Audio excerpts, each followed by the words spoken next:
So sabi nung lalaki, honey, now it's our 25th anniversary.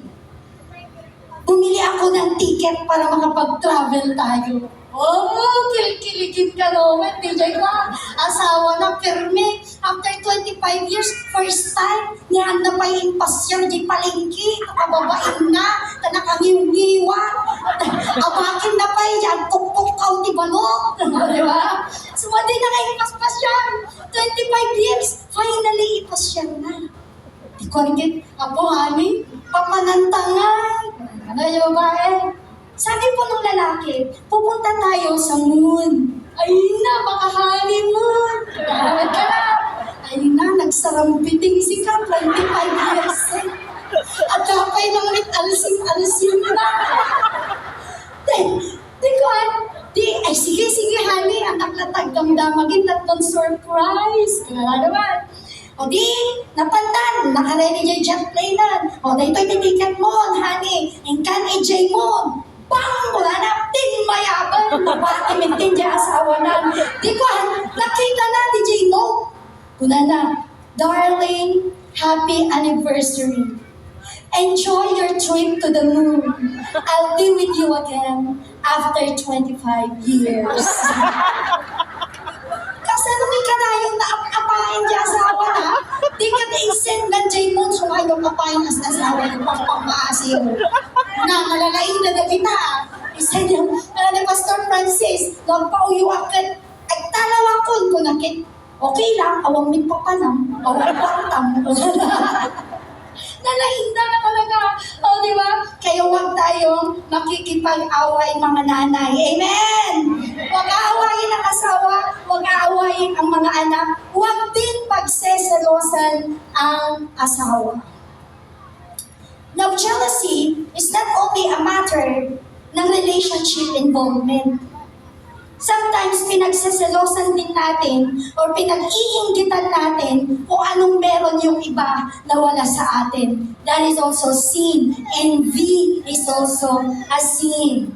Dapat po, kung ano yung binigay ni Lord sa atin, we have one kid, we have no kid, we have a lot of kids just like me. Hindi siguro nag-take di anak ni Apo, nakataya ang amin, so nagado anak ko.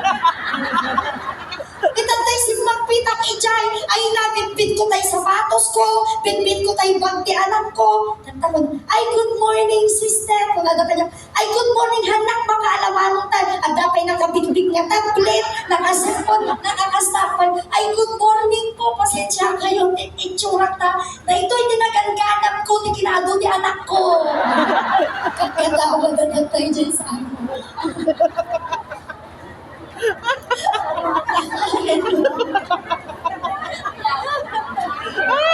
Sino ito niya, ano niya anak na? Nayunan niyo pa eh. Nang dumakil dawan, sudkat katawaan yun. Hallelujah. Okay, so God hates quarreling. God hates jealousy. God hates anything that is evil. God hates that. Kaya tayo, we have to walk in the light. Kasi sabi ni Lord, I am the light of the world. If you follow me, you won't have to walk in darkness. Ang kilang yan, follow Christ. Imitate Christ. Pag hindi natin siya ginagaya, hindi rin natin magagawa yung mga ginagawa niya. Amen? Hallelujah. Nagpapakatawa man tata, no alay-alay naman, gaputa ginaya ko si Pastora Lu. Napaka-alive po niya mag-share ng word. When I was little, nakaupo lang ako. And she's just so passionate. And that's the word follow. You gotta imitate Christ. Yung righteousness ni Christ, yun dapat ang i-pursue natin. Amen? Hallelujah. Hindi yung kalooban ni Lord pag tayo nakikipag-away o gumagawa ng mga hindi kalooban ng ating Panginoon. In the book of Thessalonians, 1 Thessalonians chapter 5 verse 5, you all belong to the light, you belong to the day, we do not belong to the night or to the dark. No anan an aramiden, ijay ka. No di alam mo din kit kinasipngan, ibig sabihin, kasiplitan ayan mo. Amen? Yung no di alam din kit kalawagan, kaimbagan, pagayatan, hindi apo. Ibig sabihin, you are in the light of Christ. It means we are the children of light. We're not children of the dark. Tayo ay anak ng Diyos. It means tayo ay anak ng kaliwanagan. There's this kind of idiomatic expression in English, and pareho po kami ni Pastor Francis, ang side hustle namin is English tutorial.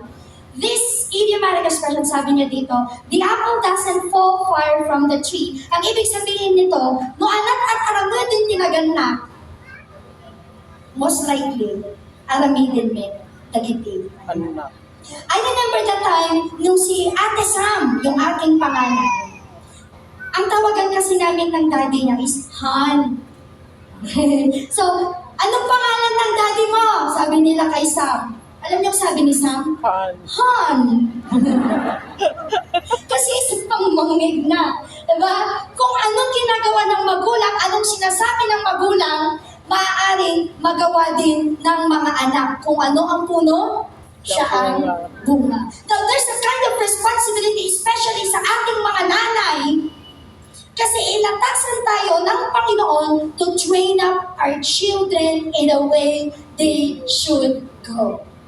Sometimes napaka-unfair kasi anyaman din, siyak lang aro din tinagsikong, siyak lang aro din tiinmiri, siyak lang aro din tinagpasuso, siyak tupay lang timangisala, siyak tupay lang agaramin assignment na. Asyan lang natantay tatang na.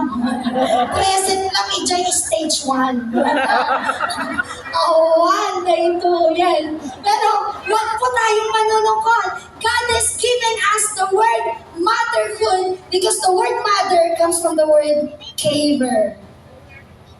It means God entrusted us continually that we're able to care for our children more than their father.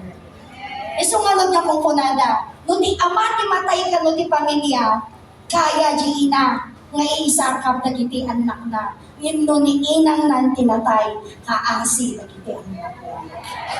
Palakpakan niyo naman, dahil mga nanay kayo! Praise the Lord!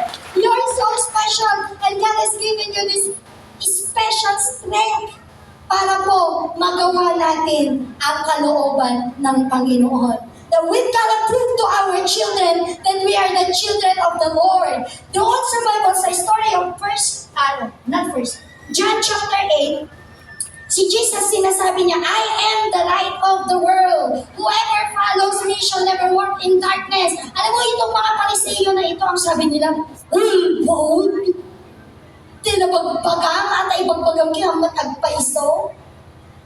Diba? Sabi ni Jesus, hindi ako taga rito, taga heaven ako. Anak ako ng Ama. Kayo, anak kayo ng demonyo.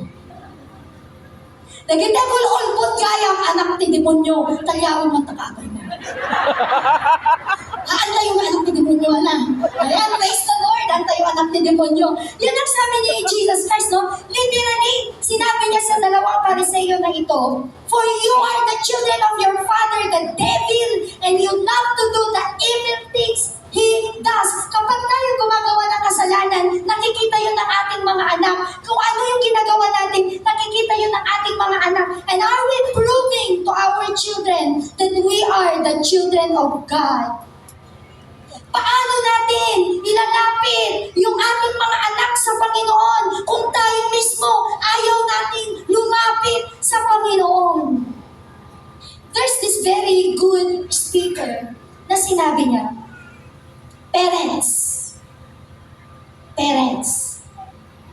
if you don't prioritize the Lord in your life, you're indirectly teaching your children that God is just an option. Ulitin ko, pag hindi daw natin pinapriority ang Panginoon sa harapan ng ating mga anak, tinuturo natin sa kanila na si Jesus ay option lang, hindi siya priority. So it means, in everything, ipakita natin sa mga anak natin, prioridad natin ang Panginoon. Prioridad natin ang paglilingkod sa Panginoon. At gusto natin maging modelo sa ating mga anak. Amen. Ayaw natin na tayo mismo maging katitisuran ng ating mga anak. God hates evil things kasi hindi na tayo maging anak niya. At alam nyo, ito ang pinaka-challenging sa pagiging ina. Alam nyo ba na may common sins ng moms? The first is apology. Ako, lagi. Alam mo ng kasalanan ng nanay, ha? Nandito, ako naman nagluto, ako pa maglilinis, ako pa maghuhugas, ako pa magpapakain, di na naibos, ako pa mag-uubos, nakaluklukbig ako. Ako na lang lagi. Ako na yun. Now, in the Bible, complaining, in Philippians chapter 2:14, sabi ng Panginoon, do everything without complaining and arguing. Ito pong complaining nito, ako lagi, ay kasalanan pala sa Panginoon. Sino dito yung mga hindi nagko-complain? Nagkanasen, asawain tayo amin nila, nagko-complain. Ang hirap po nito, no? Napaka-challenging. I'll give you an example in my case. I have 4 children. Very hands-on po ako sa ministry. I do pulpit ministry, I do kids ministry, I'm present in the youth, sa intercessory, sa outreach, sa discipleship. Ngayon, there are times yung mga anak ko, maiiwan sila sa bahay. Sasabihin ko yung panganay, anak, bahala ka na ha, ilak mo tong pinto, huwag kang magpapasapasok, tawagan mo kami, whatever happens. It just happens that time, and it works. And it's very challenging. Monday to Friday, I have to tend them in going to school. Malpasta, nga apan eskwela, jibalay, di tari patwing, taawang mati katulong mi. Malpasta, ipatwing ni bagay, siyak tumitin, kunana ni Pastor Francis. Han, at kami bagay mo natin, tari patwing. Ang nga puro, ibagpay kita, ugasinta, malamas-lamas mo. Ibagpay na kita, tamapun-punasan. Awanin, kitain ko, natandungan. It's a very challenging for my part to juggle everything. But sometimes, I fall into this trap of sin, complaining. Sabi ko minsan kay Lord, Lord, ako'y na nag-irigat baling na ina. Iniintik ko na kita, nandari ang natay. Nagpasa ko niya nag-intik, patayak lang ta. May pambanong ko, hindi upingat kang gataik lang ti paan, tuhod, balik at ulot ang taag sa sakit na may naman. Ponyagin ti biyagin ti ina, kung Di may relate match kayo. Kasi kayo sabi din tayo, ang pampabanglo, hindi kampur nga da. As bikasin oilen. Awanin ako. Di ba halaga, hantay kumaag kong complain. Amen. Kasi handa tayo, ikan ni Apo Diyos, hindi nadagsan, with no responsibilidad. Mahantay umat nga kaya nga aklunin. God knows our limits. He is our creator. Ang una nung kasano ka kapigsa. So, ang yaman ka, tumadagdag silang ka. Taga po, mamati ni Apo. Makayang kaita nga awitin. Amen. Hallelujah. The second common sin ng mga nanay ay sociology. Social na lang lagi. Im-imaw. Apoy magpay ni kumalik ta agam abroad. Sakit tala mo laing inawan yung isang sangwit ka na aldaw. Laing magpay DJ batch ko niya, ka-travel. Sakit si lang mati, naging nga na kwarto, di travel ko ni. Nagasgasan, DJ map ko ni. Naisubo lang obra ko. Siya na lang lagi ang maganda ang buhay. Siya na lang lagi ang pinagpapala. Ako ay Lord. Yan ang pangalawang kasalanan natin. Sociology. Social na lang lagi. Ang muyo ko na ti Apo. Galatians chapter 5:26. Let us not become conceited, provoking, and envying each other. Haantay yung mag-apal, haantay yung mag-kaagpapaapal. Amen.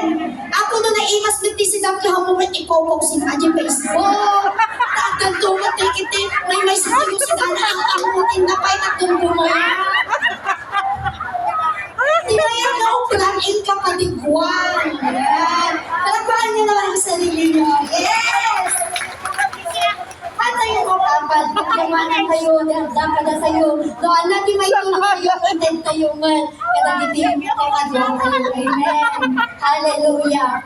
Don't befall on these pitfalls na sin ng mga nanay. And I am guilty of this too. I admit sometimes, nagkakasala ko dyan.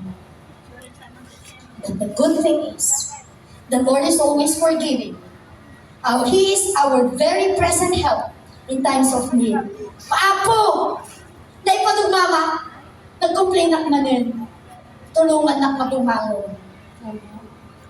That is how good our Lord is. Hallelujah.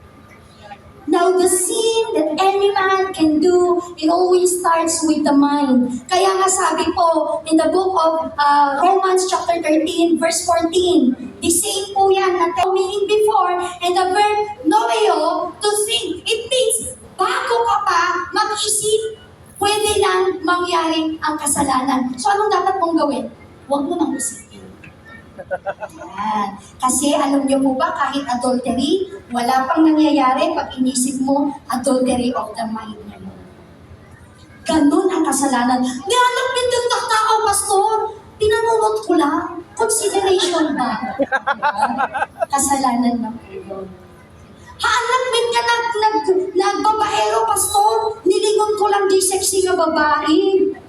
Kasalanan na po yun. Yun na po ay lust of the eyes. Diba? This is a very good advice ng ating Panginoon kasi kaya pala natin na hindi magkasala. Huwag lang nating iisipin. Bakit? Once na inisip natin ang isang maling bagay, ay para po yan na ipagbubuntis sa ating mga isip, na itatanim, na ipapanganak sa ating mga puso, at lumalago, nagbubunga sa gawa, at yan ay kasalanan. Bago po na ikulong ang isang rapist, nag-isip po na yan. Nagplano muna yan. Paano ko kaya re-rating si ganito? Saan kaya? Anong oras kaya? Ay, nagplano siya, may premeditation yan. Tapos hanggang nag-bloom na sa kanyang puso, hanggang di na niya mapigilan, ginawa na niya at doon na siya nakagawa ng krimen. And sin always come before the action is meditation. Meditation is after. No. Meditation comes before the action. Kaya bago ka pa makakumit ng kasalanan, huwag mo nang isipin magkasala para hindi na siya magbunga ng hindi ikalwalwalhati ng Panginoon. Amen. Remember, you are the light. You should be the guider, hindi stumbling block. Amen. Hallelujah. So see, don't make any provision to gratify the desires of the flesh. Dapat, kung anong ginagawa mo, yun ang magsasabi kung sino ka. Because what you are is what you do. I'll give you an example. Nanggagamot ka. So ano ka? Doktor!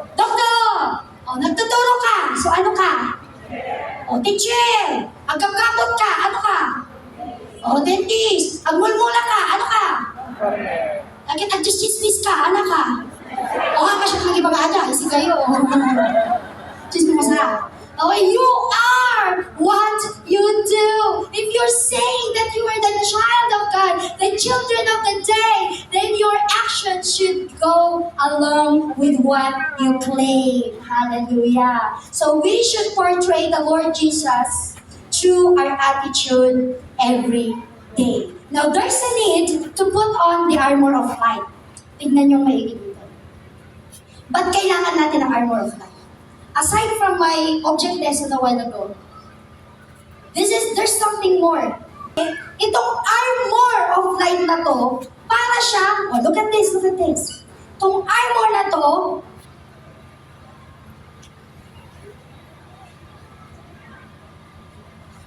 ayaw niya.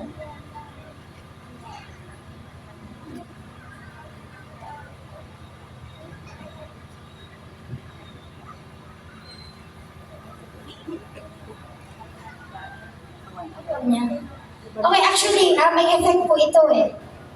Yung hour, mapupunta siya dito, and yung arm, mapupunta siya doon. Bali, mag-cross sila. Hindi lang gumana yung effect. Please forgive me for that technical glitch. Yung arm mo na yan, kung atin natin sa dalawa, magiging our arm.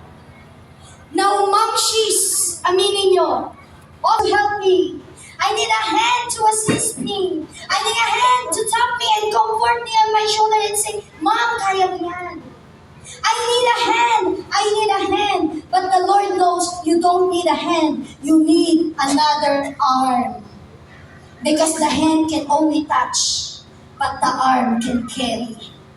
And God is your carrier. He is your arm. Hallelujah.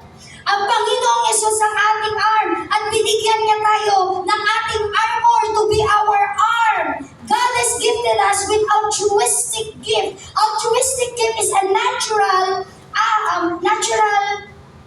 ang tawag dito, sabi na din ako, forgive me.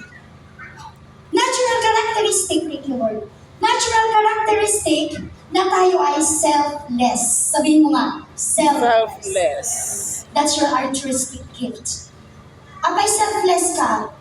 Nung nanganak ka, hindi mo na inisip ang buhay mo. Mainuwal mo lang ang anak mo. Tama? When I gave birth to my firstborn, nagkaroon ako ng uterine atony. Nagkaroon ako ng profuse bleeding. And it was an emergency. Akala ng mama ko mamamatay na ako. Kaya siya na nanonood sa delivery room, na-collapse. Pag tingin ng asawa ko, dalawa na kaming naka-oxygen ng nanay ko. Nag-nervyos kinamat nga nagkape. Okay? Kasi nga, it was a very intense experience na akin pong naranasan. And I remember at that moment, sabi ko sa Panginoon, Lord, nanghihina na ako. Kasi anemic din po ako. And because of the profuse bleeding, madami na pong nawalang dugo sa akin. Alam niyo ba ang BP ko noon? 30/20. Matay ako. Actually, yung 80/60, normal ko po yun. Baseline ko po yun. Kaya nagtataka yung iba, haka maulaw? Hindi, baseline ko lang yun. Pag nag-70/60 yun, maulaw ako. But at that time, 30/20, ang taka dyan yung bigay no apay nga nagbiagagpay. Na-toxic siya, dinalawa niya ang swere ko, pinas-drip niya, okay, naka-oxygen ako. But after that, hindi na ako makabulat ng aking mata. I was so very weak. At sabi ko sa Panginoon, I really remember, Lord, give me one last strength to push my baby. At sige Lord, kung kukunin mo na ako, kukunin mo ako Lord, isa lang yung aking hiling. Give me one last strength to push my baby. Kasi ay prolonged labor na ako kay Baby Sam, ayaw pa rin niyang lumabas. Kasalungan ka man, idagsik si Kuga, nakasensitive. Binibigyan nila ako ng pampakapit. Alangay, dinaganakakit, papay. Manikuharin. Kakaasya ako na ng iyan-iyan. Matayang mo, Lord, sabi ko. Pagkanoon kayo, di pampakapit. Hindi naman ako manakit. I prayed to God. Sabi ko, Lord, just one last strength. Pagka-push ko kay Ate Sam, 5 hours, wala akong malay. Akala ko matay na ako. Pero nagising ako. Di, nagbiagak pa yung gaya. Kita ko, di, mawalan. Tapos lang ko nabuotan. Pero alam nyo, ang una kong ginawa, hindi ko hinanap yung anak ko. Alam niyo kung sinong hinanap kong nauna? Yung mama ko. Dog, si mama ko. Hindi ko hinanap yung baby ko. Dog, si mama ko. Takbo yung mama ko. Hindi nakariingin ni Ma'am Navarro. Kumada, nagtataray dyan yung mama ko. Napansuna dyan. I miss mo, mama. Nagtataray sa abay ko, abay anak ko, anak maliknang, kunano ni mama. Sabi ko, Pinalakot ko mama ko, Mama, thank you, iniyak na. Nagsakit, may kaya maganak na.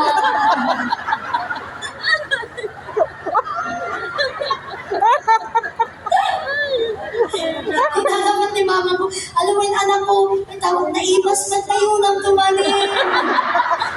Si mama ko talaga, joker din ko yun eh. Sabi ko, madig kaya din ma, nagsakit. Madig kaya ko nakitungpat damit ko. Kasalungan tayo dyan. Hallelujah. Listen, I asked the Lord one last strength and God granted it to me. Pinanganak ko si Sam and I can say boldly, confidently, hindi madali maging isang ina. And I'm very proud of every one of you na nanay kayo. Hallelujah. Nanay kayo. God has given you this altruistic gift. Alam niyo ba, sa lahat ng bagay na kaya natin gawin at kaya din gawin ng lalaki, isa lang ang hindi niya kaya. Manganak. Ang mga anak. So, napigpigsa tayo. Amen. Hallelujah. That's your altruistic gift. Your selfless gift from the Lord that even your life you're willing to give. The next one is the righteous glory. Nag-iba yung format niya. The righteous glory. Now, sabi nila, ang glory ng babae ay yung kanyang ulo or ang kanyang hair. Kasi nung ano din nagyawag pagpalipad na, dito lang nalatan. Unfairness, di ba? But no, it's a good thing that our righteous glory is Christ Himself alone. Pag nasa iyo si Kristo, maganda ka. Automatic yan. Amen. Hallelujah. Kung ay bungi ka kay King Pustiso kas na kanya, napintas ka lang tayo. Amen. Alright, and God gives you an M, mankind. The mankind ay nagsimula hindi lamang po sa atin, kundi nagsimula yan sa istorya ni Kristo Jesus. You know, there's an account when Jesus was born, at nung pinanganak siya, mayroong mga wise men na hinahanap siya, and they just found Him through the help of a star light. The star was their guide. It's the main guide, but it's not the star itself literally. It's the light that the star radiates, and that light comes from Jesus Christ as the light of the world.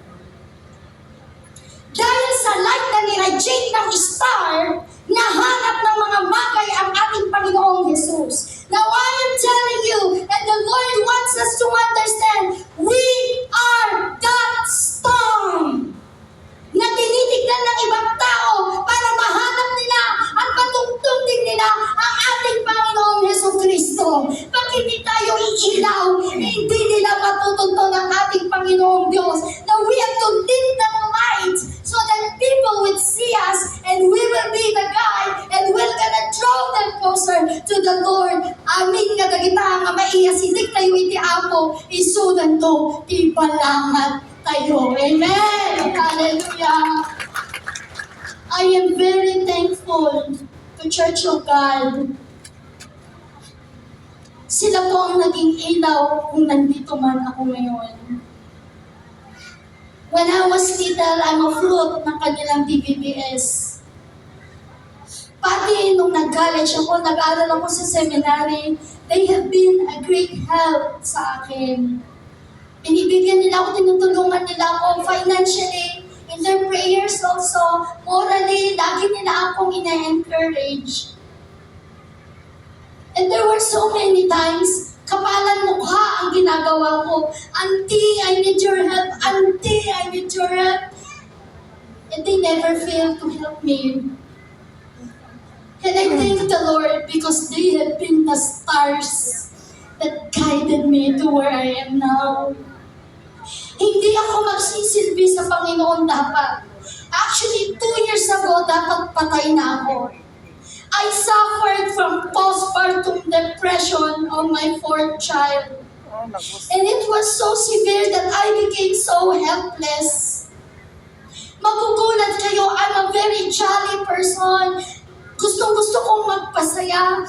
But But aaminin ko sa inyo, there had been a time in my life that I was at the darkest of it, na mas pinili ko magpakamatay. At that moment, hawak-hawak ko yung kutsilyo. Nakaupo ako sa tabi nung washing machine sa kusina. And Pastor Francis was working, nagtuturo siya that time. Yung bunso ko umiiyak, nakatae. Yung dalawa nag-aaway. Yung panganay ko, siya na ang nag-aalaga sa bunso niyang kapatid. At ako, tulirong-tuliro ako. Hawak ko yung kutsilyo, sabi ko, Lord, I'm so tired. Pagod na ako, Lord, kasi ang hirap maging ina. Ang hirap maging pastor. Ayoko na mag-pastor, Lord. Iniisip ko yung ibang tao, iniisip ko yung problema nila. Nabibigatan ako, Panginoon, dahil wala akong magawa. Gusto ko silang tulungan. Wala akong magawa kahit sarili ko. I'm so helpless. I just want to sleep. I just want to eat na walang nani-istorbo. I just want to sleep 8 hours na hindi ako kailangan gisingin 5 times in a night na it's fun. Pagod na ako, Lord, I said. And I was shaking. Hawak ko yung kutsilyo. Sabi ko, Lord, lumataya ako na. Pagkawanin na ako ng ako. Tanig ka muna ito yung alamedi ko. Basta nabanlog ako, din kayatin, Lord. And you know, the grace of the Lord is ever sufficient. Normally, pag ang bata nakakita ng ganong senaryo, matatakot yan. Sisigaw yan. Aalis yan. Hihingi ng tulong or whatsoever. But you know what happened at that moment? Nagtatrabaho yung ama nila para meron kaming makain. Yung panganay ko ang ginamit ng Diyos. Hawak-hawak niya si Jenred, ginaganyan niya. Lumapit siya sa akin. And she was very calm. That it's as if the Lord Himself talked to me. Ang sabi ni Sam sa akin, Mommy, that's so sharp. You might hurt yourself. Put that away, Mommy. You stand up now. Jenred is crying already. Napakakalm. And at that moment, pinitawan ko yung kutsilyo. Sabi ko, hala, ano tong ginagawa ko? Nasa harap ako ng anak ko. And I was crying. Sabi ko, Lord, ano ba tong ginagawa ko? I'm very helpless. Sabi ko gano'n. Ang gusto ko lang naman kumain at matulog. Ba't kailangan ko pang may kutsilyo effect? Diba? But postpartum depression, I am a midwife and I can attest.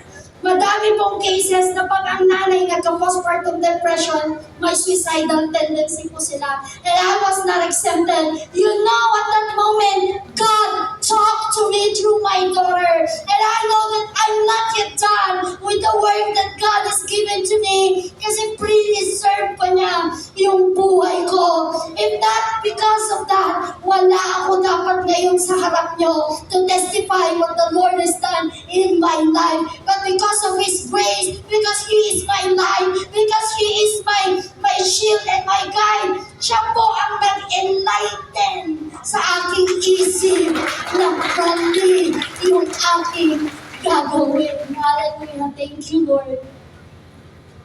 You know what's funny about it? Kinaumagahan, that's the very first time na wala akong makitang tinidor, wala akong makitang kutsilyo, umay karayong kinchanity, kinikiling na tigdog, tinuoktan, awan, di makita. Inlimning amin ni Pastor Francis na pagbutin na. Hallelujah. But God has always purpose in everything. Amen. And I want to share with you today na ang pinaka-message ni Lord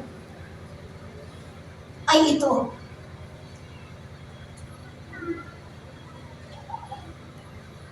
We have to understand that the armor of light is not something that we carry. Kaya kung nabibigatan ka, bitawan mo. Kasi hindi yan ang armor na gustong ibigay sa iyo ni Lord.